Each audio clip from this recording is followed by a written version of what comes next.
lake was always quiet in the early morning. The water barely moved, and the mist sat low, like it was protecting the place from the outside world. The mansion stood right at the edge of the lake, solid and calm, built many years ago with care and patience. It was not flashy, but it had presence. People passing by often slowed down just to look at it. Some felt peace when they saw it. Others felt envy, though they never said it out loud. The owner had lived there for a long time. Not from childhood, but long enough for the place to feel like an extension of life itself. Every corner of the house held a memory. Morning coffee by the window facing the water. Late nights sitting on the deck, listening to insects and distant waves. Winters when the lake froze, just enough to reflect the sky like glass. The house had seen quiet joy, loss, rebuilding, and healing. This was not a house bought for status. It was earned slowly. Years of hard work, saving, and sacrifice went into it. When the owner first bought the land, it was rough and uneven. Many people said it was a bad idea. They said building so close to the lake would bring trouble. But the permits were clear. The approvals were stamped. Everything was done by the book. Every step was careful. The town itself was small, the kind where everyone knew everyone else's business. On the surface, it felt friendly. People waved, smiled, and talked about the weather. But under that surface, things were changing. New people were moving in. Property values were rising. Old rules started to feel flexible, depending on who you were. At first, nothing seemed wrong. The owner noticed small things, though. A truck parked near the property for longer than usual. A stranger taking photos of the shoreline. Questions from neighbors that felt oddly specific, like they already knew the answers. It was uncomfortable, but easy to brush off. Then one afternoon, a letter arrived. It was plain, official-looking, and heavier than expected. The return address was from a local authority office. Inside, the words were stiff and cold. The letter claimed there were serious issues with the property. It said parts of the mansion were not compliant with current regulations. It mentioned possible violations related to lake access setbacks and environmental concerns. The owner read it twice, then a third time.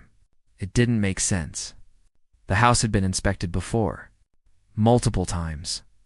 Nothing like this had ever come up. The letter gave a short deadline to respond and warned of further action if the issues were not resolved. That night, sleep did not come easily. The lake outside was still calm, but the house felt different. Like it was holding its breath. The next day, the owner went through old files. Permits, approvals, inspection reports, everything was there. Clear dates, official signatures, even letters praising how carefully the property had been built. It was all solid. With confidence, the owner scheduled a meeting. The office building was dull and lifeless. The walls were covered in faded notices and old posters. The meeting itself felt rushed. The officials barely looked at the documents presented. They nodded without really listening. One of them kept checking the time. Another spoke in vague phrases, never answering questions directly. When the owner pointed out that all approvals were already granted years ago, response was simple and cold. Regulations change, they said. Old approvals don't always protect current structures, they said. The tone suggested the conversation was already over. Outside the building, the air felt heavier. Something wasn't right. Over the next few weeks, things escalated quietly but quickly. Inspectors showed up unannounced. They walked around the property, took notes, measured distances, and left without explanation. Each visit added more tension. Neighbors began watching more closely. Some whispered, some avoided eye contact. One neighbor finally spoke up one evening by the mailbox.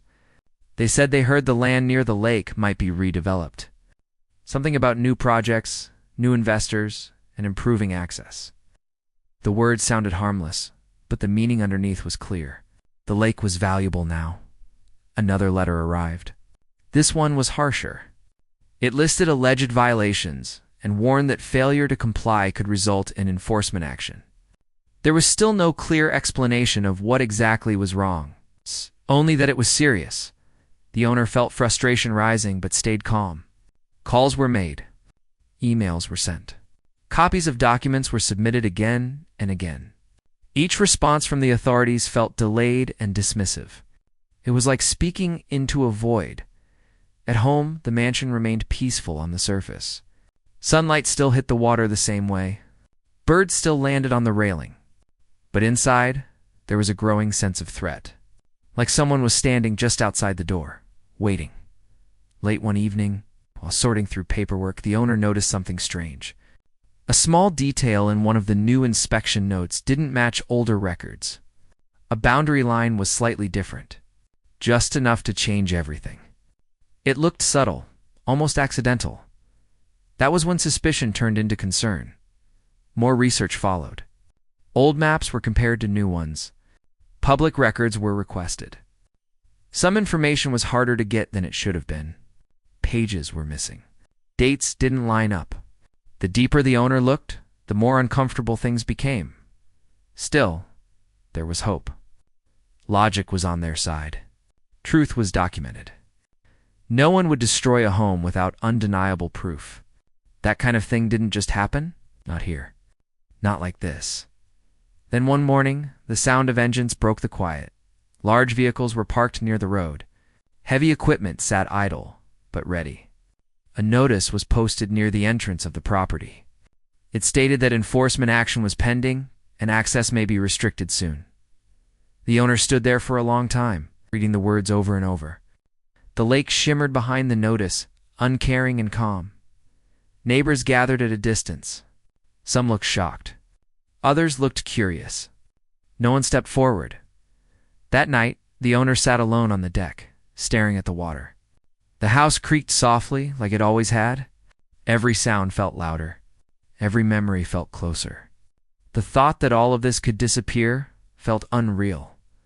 But beneath the fear, something else began to form. A quiet resolve.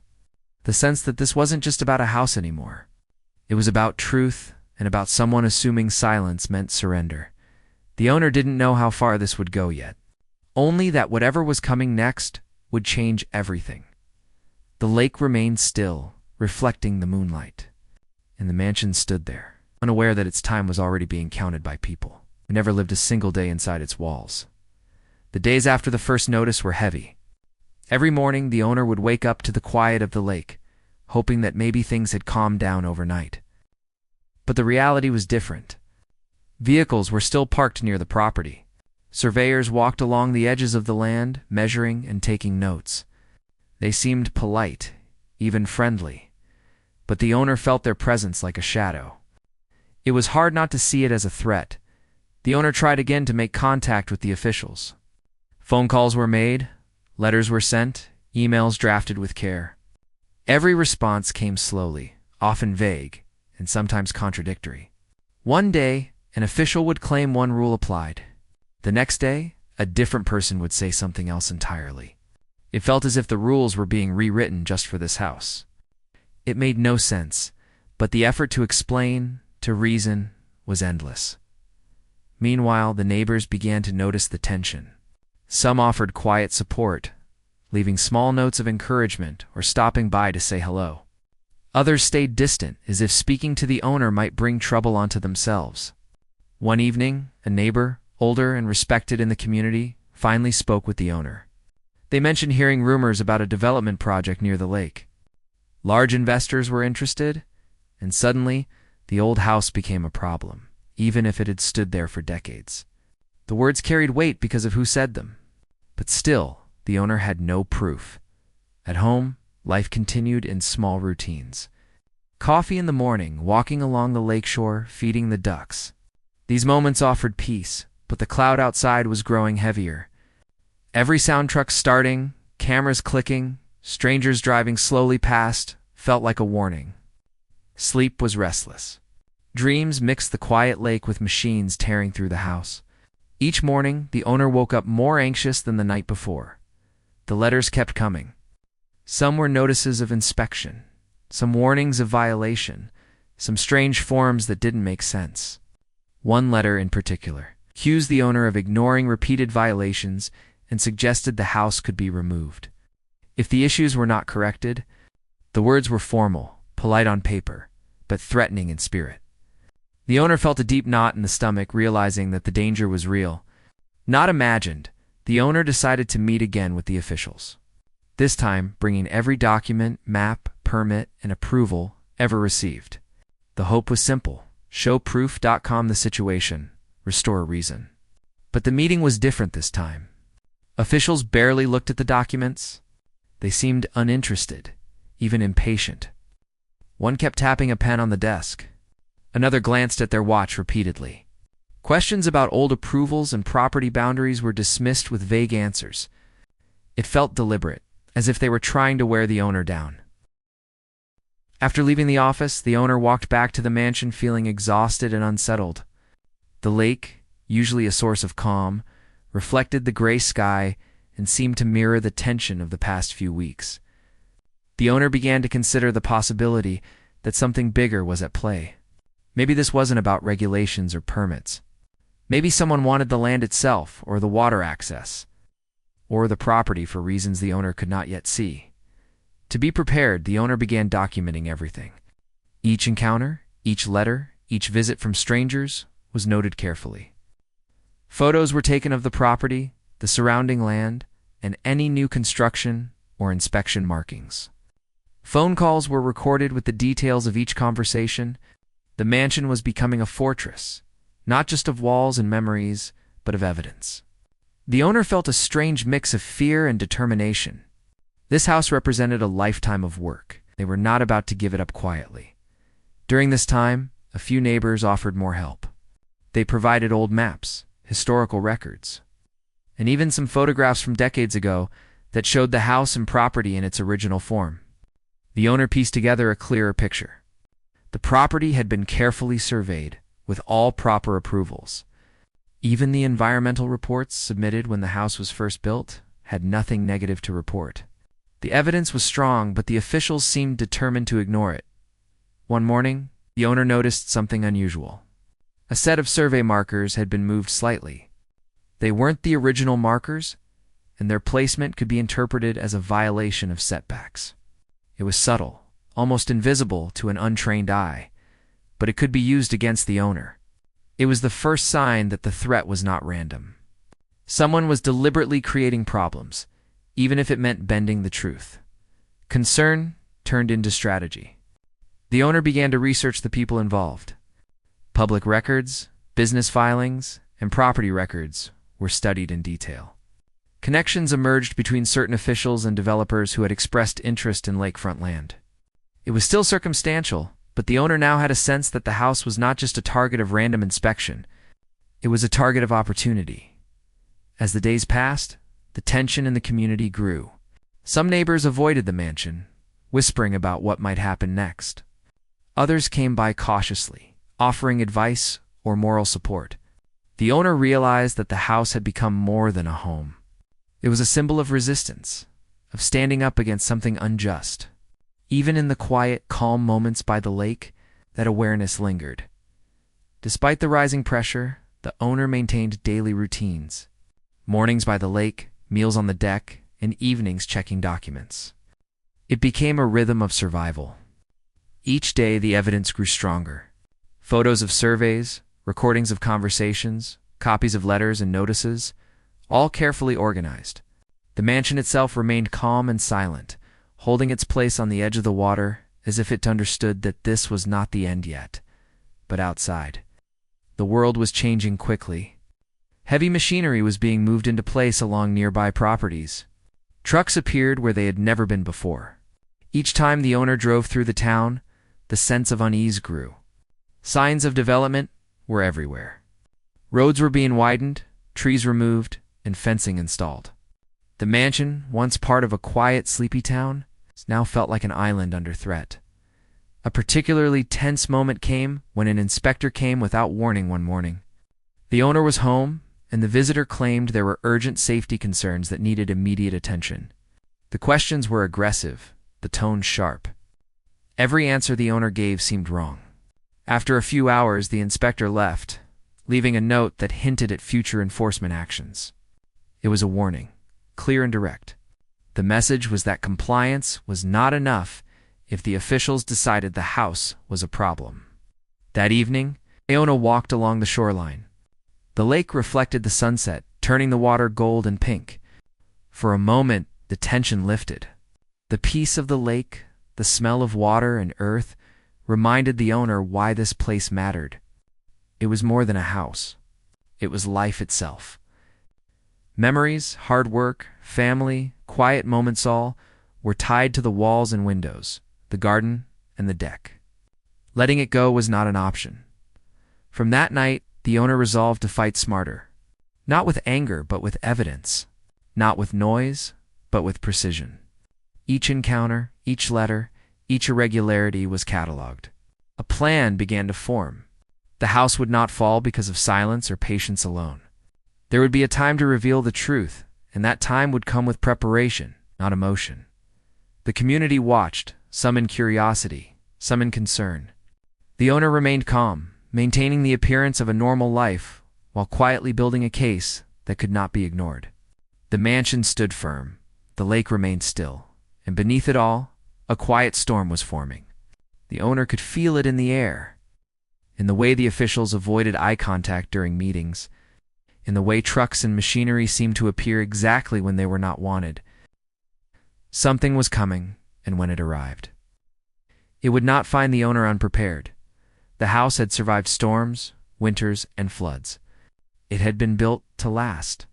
Now, it would survive another kind of storm, one of human ambition, greed, and misunderstanding. The owner knew that every action in the coming days would matter. The house was more than wood and stone.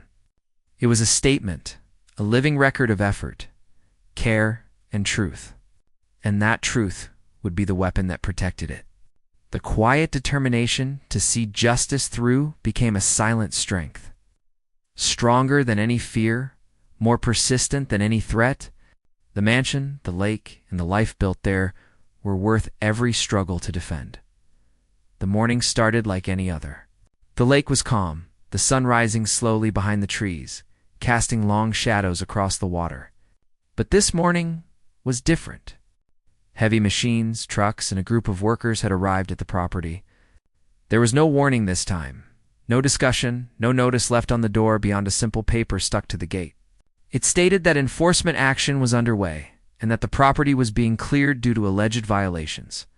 The words were brief, formal, and yet more threatening than anything in previous letters. The owner stood at the edge of the driveway, watching the machines rumble to life. Heart pounding, they tried calling the office again, but no one answered. Emails went unanswered. Messages left with other offices met with silence. It became clear that no conversation would stop what was about to happen. The calm patience of the previous weeks had vanished into urgency. The house, once a place of comfort and history, now seemed vulnerable. Like a ship in a storm, with the gates open. Workers began moving in. Some were polite, nodding when greeted, asking procedural questions about accessing certain areas. Others ignored the owner completely, acting as if they had no idea anyone lived there. The machines, bulldozers, excavators, and trucks started working in the yard first, clearing small structures, fences, and even trees that had stood for decades. Every swing of the equipment sounded like a hammer against memories. It was not just demolition. It was a statement, a show of power. Neighbors began to gather at a safe distance, some with phones in hand, recording quietly. Some looked horrified. Others whispered amongst themselves, unsure whether to intervene. The owner felt a mix of helplessness and rising anger. Years of life, of careful work, and of love poured into that mansion were being destroyed before anyone had a chance to argue. And the worst part was the silence of those in authority, the absence of fairness or explanation. Inside the mansion, the owner walked through rooms, documenting each corner. Photos were taken, videos recorded, and notes jotted down. Every piece of furniture, every old photograph, every window and beam was recorded. It was not just about proving ownership or legality. It was about preserving the life that had existed within these walls. The house seemed to respond with a quiet dignity, holding its structure firmly as though it too knew this moment was unfair. The first machines began dismantling the garage. Tools, storage items, and decades of organized chaos were tossed aside without care. The sound of splintering wood and metal clashing against concrete was unbearable. The owner felt their chests tighten, but they forced themselves to remain calm. Any outburst could be used against them, and right now, composure was the only protection left. A bulldozer began moving toward the main house. The sight was terrifying, but the owner kept filming, documenting every action. As the machine's arm hovered over the deck, a worker looked at the owner and asked briefly, "You sure this is okay?" The owner simply nodded, but inside, a storm of emotions raged. Anger, fear, sadness, disbelief, and determination all collided. This house would not be erased without a fight. The fight would come, but it had to be smart, precise, and undeniable.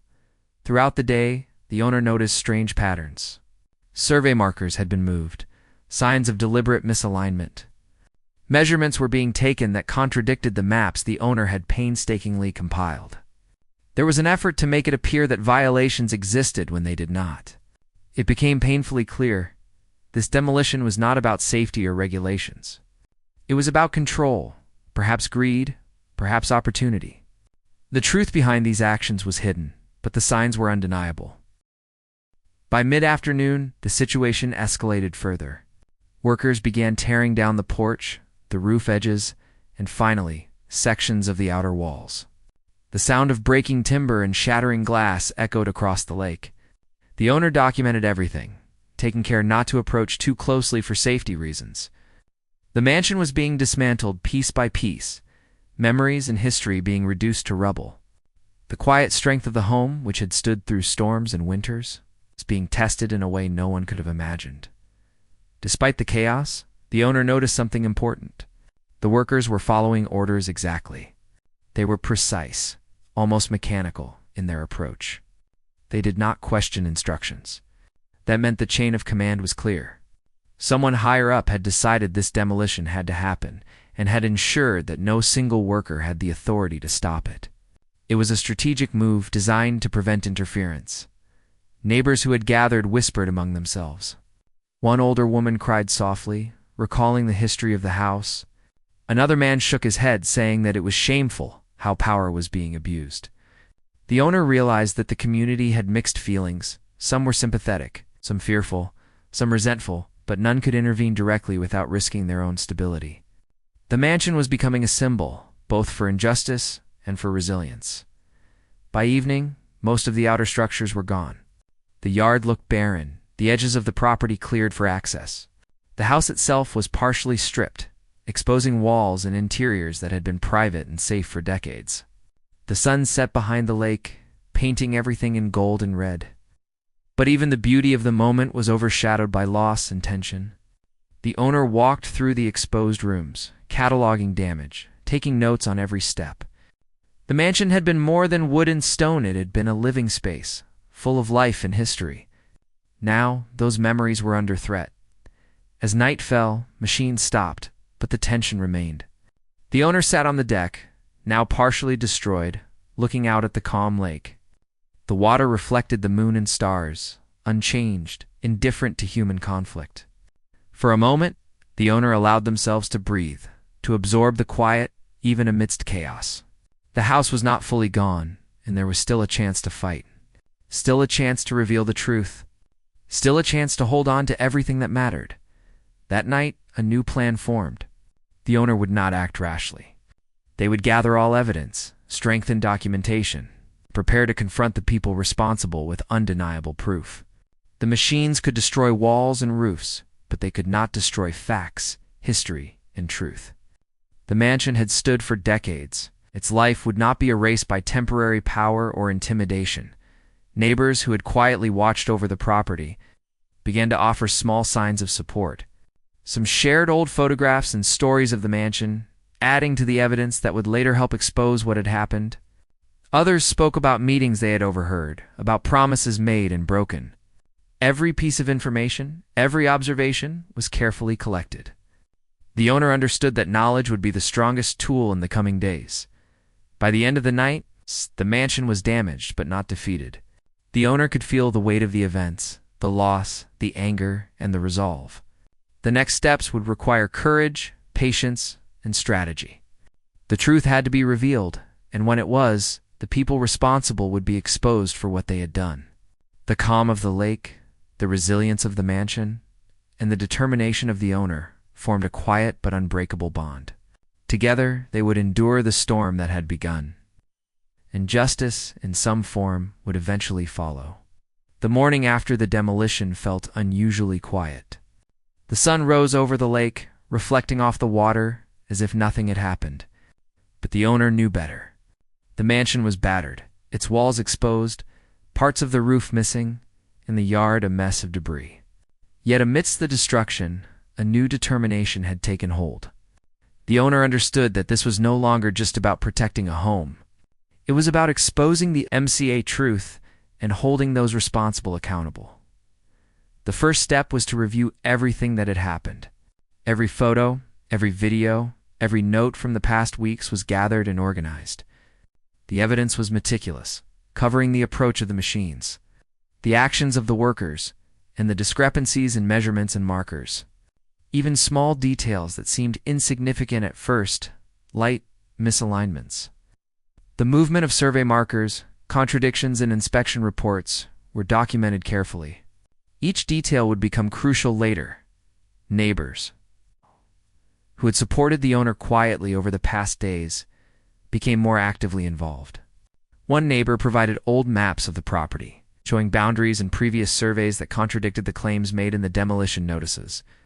Another neighbor recalled conversations with town officials years ago, which confirmed that the mansion had all the proper approvals. Each piece of information added layers to the growing case. The owner also began researching the individuals and organizations behind the demolition. Public records were consulted to trace property interests, business connections, and potential conflicts. It became evident that the demolition was not random. Certain officials and developers had a direct interest in the land near the lake. These connections explained why inspections had been manipulated and why the demolition had been executed without proper notice. As the evidence grew, the owner realized the importance of timing. Acting impulsively could backfire. Instead, every action had to be calculated, every step carefully documented. The owner reached out to legal advisors, presenting all the collected evidence. Meetings were scheduled to review the documents, photographs, and recordings. Every discussion reinforced the understanding that the demolition had been deliberate, and the rules bent to serve personal or financial interests. One afternoon, while going through archived records at the town office, the owner discovered old correspondences between officials and developers. Letters and memos revealed plans to redevelop lakefront properties, including proposals that explicitly mentioned the mansion's land. Some of these documents had been hidden or filed in ways that made them difficult to access. The realization hit hard. The demolition was not only unnecessary, but intended to facilitate a new development project at the expense of the homeowner's rights. With this discovery, the owner felt a mixture of anger and resolve. The injustice was clear, and the path to exposing it became sharper. Every official, every worker, every step taken to remove the mansion without proper cause was now supported by documentation that could not be ignored. The owner began drafting a timeline of events, from the first notice to the day of the demolition, linking each action to the evidence gathered. This timeline would later serve as a backbone for presenting the case to the public and authorities. The community, though initially cautious, began to notice the meticulous efforts. Quiet conversations turned into shared concerns. Some neighbors offered photographs from decades ago, proving the mansion's long-standing presence and proper approvals. Others shared personal stories about the homeowner's character and the history of the property. Each contribution strengthened the narrative that the demolition was not justified, painting a clearer picture of deliberate wrongdoing as the days passed. The owner's focus shifted from documenting past events to preparing for public exposure. Meetings with media contacts were scheduled, carefully ensuring that the story would be told accurately and responsibly. Every photograph, recording, and document was organized to present a cohesive, undeniable account of the events. The owner understood that public perception would play a critical role in ensuring that justice was served at home. Despite the damaged mansion, life continued. Morning walks along the lake, quiet evenings on the partially intact deck, and careful organization of evidence became routines. These moments offered clarity and reinforced the owner's determination. Each day the mansion stood as a reminder of what was at stake, its battered walls a symbol of resilience. The lake, calm and reflective, mirrored the patience and precision required for the next steps. Late one night, owner reviewed the legal options once more. Every document, every photograph, every neighbor's testimony was evaluated for potential impact. Lawyers confirmed that the evidence was strong and that the actions of the officials could be challenged in court. The strategy was clear: combine legal action with public awareness to ensure accountability. The owner knew that exposing the truth would not only protect the mansion but also serve as a warning against abuse of power in the community. Preparation included reaching out to additional witnesses who could provide context about the property and its history. Former contractors, longtime neighbors, and town employees who had retired or moved away were contacted. Each one added credibility to the owner's case. Their stories confirmed what the records already suggested. The mansion had been compliant with all rules and approvals, and the demolition had been orchestrated without proper cause. The owner also began preparing for the emotional challenge of presenting the story publicly. Friends and close neighbors offered support. Understanding that recounting the events and showing the damaged mansion would be difficult, the owner practiced, explaining the situation clearly, calmly, and factually. Emotions were acknowledged but controlled, ensuring that the story could be conveyed with credibility and impact. As the day approached for public exposure, the owner reviewed every detail once more. The timeline was clear, the evidence complete, and the witnesses prepared. Photographs and videos showed the precise actions taken during the demolition.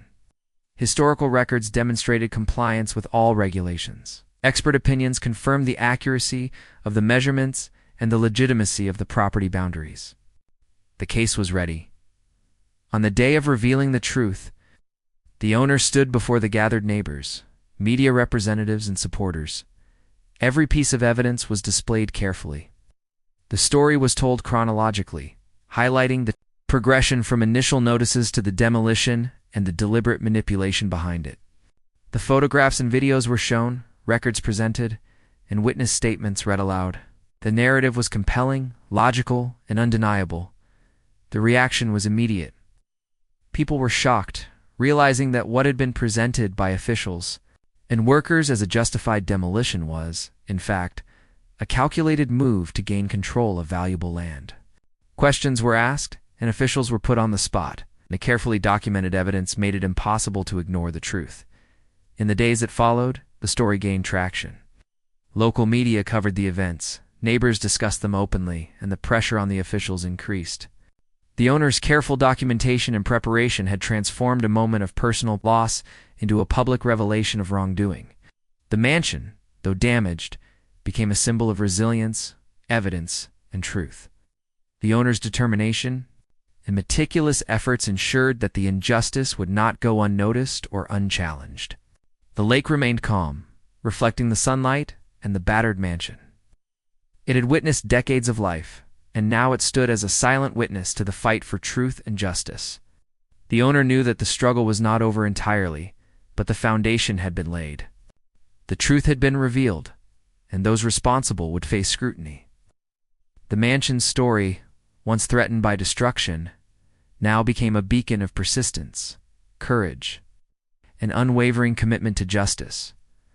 The days following the public revelation were a mixture of relief, tension, and anticipation. The homeowner had carefully presented the story, the evidence, and the witnesses. The media coverage had been responsible and factual, highlighting the injustice without exaggeration. Neighbors and the local community began to understand what had truly happened, and the pressure on the officials responsible for the demolition increased significantly. The homeowner continued to organize and review evidence, responding to inquiries and requests for clarification.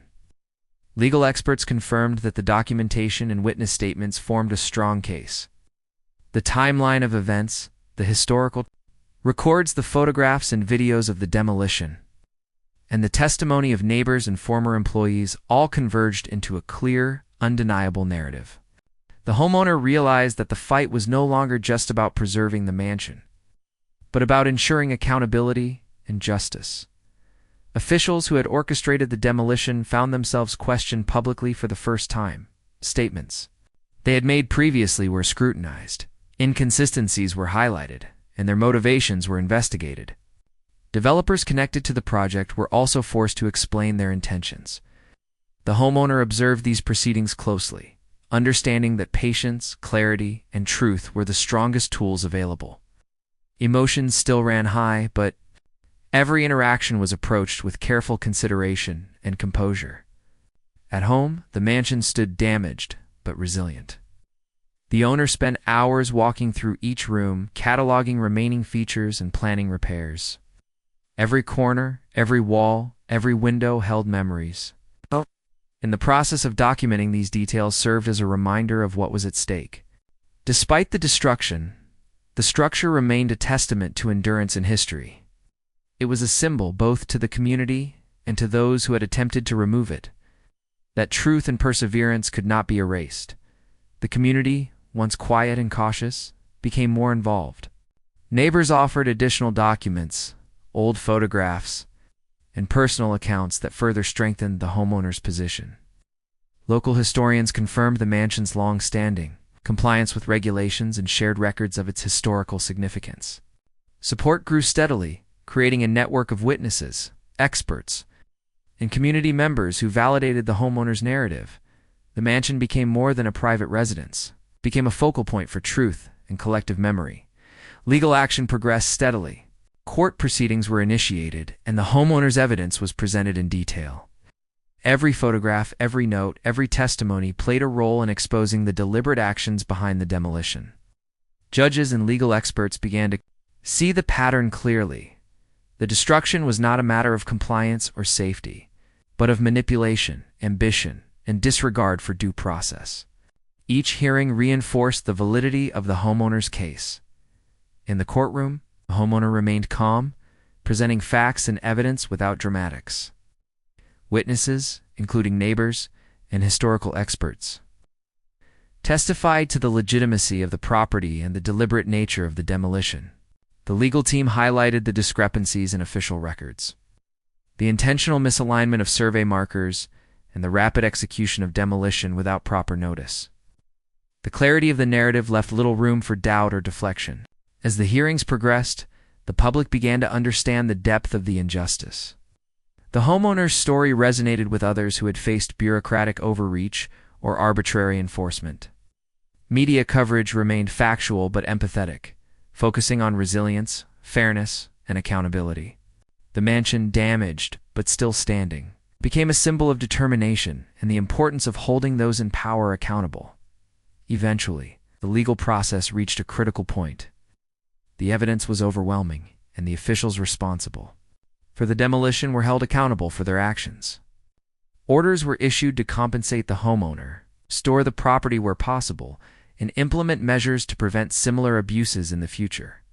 The victory was not just personal, it was a precedent, a demonstration that careful preparation, persistence, and truth could triumph over manipulation and corruption. The homeowner began the process of restoring the mansion. Repairs were planned methodically, focusing first on structural integrity, then on preserving historical features. Community members offered assistance, some contributing labor, others sharing knowledge and resources. Each day of restoration was a reminder of the resilience of both the home and its owner. The mansion slowly regained its presence, and with each repaired wall, window, and beam, the sense of justice and restoration deepened. Life returned to a new normal. Mornings by the lake, evenings on the deck, and quiet moments of reflection became routines once again. The mansion, though marked by the events, stood as a testament to endurance, community support, and the power of truth. The homeowner continued to maintain meticulous records, both for historical purposes and to ensure continued accountability. The experience had changed the perception of the property within the community. It was no longer just a house, but a symbol of integrity and resilience. Neighbors, who had once been silent or cautious, now shared stories of the mansion with pride, recounting the homeowner's efforts to document, expose, and ultimately restore justice. The lake, ever calm, reflected the renewed strength of the property and the determination of the person who had fought to preserve it. The homeowner understood that while the fight had been exhausting and emotionally taxing, the outcome validated the effort and reinforced the importance of standing up for what is right. Over time, the mansion became a place not just of personal history, but of communal memory. Visitors from the community, local historians, and friends came to witness the restored property, each gaining a sense of the story behind its survival. The homeowner shared the narrative carefully, emphasizing the lessons learned: meticulous preparation, patience, clear documentation, and unwavering commitment to truth. The mansion stood as a physical and symbolic reminder that integrity and perseverance could overcome attempts at injustice. Even as life settled, the homeowner remained vigilant. Systems were put in place to monitor any potential threats to the property, ensuring that the hard-won victory would be preserved. Historical records were archived, photographs and documents organized, and a network of supporters maintained. The mansion, once threatened with destruction, now stood stronger in both structure and significance. Its story was no longer one of vulnerability, but of resilience, justice, and the power of truth to endure.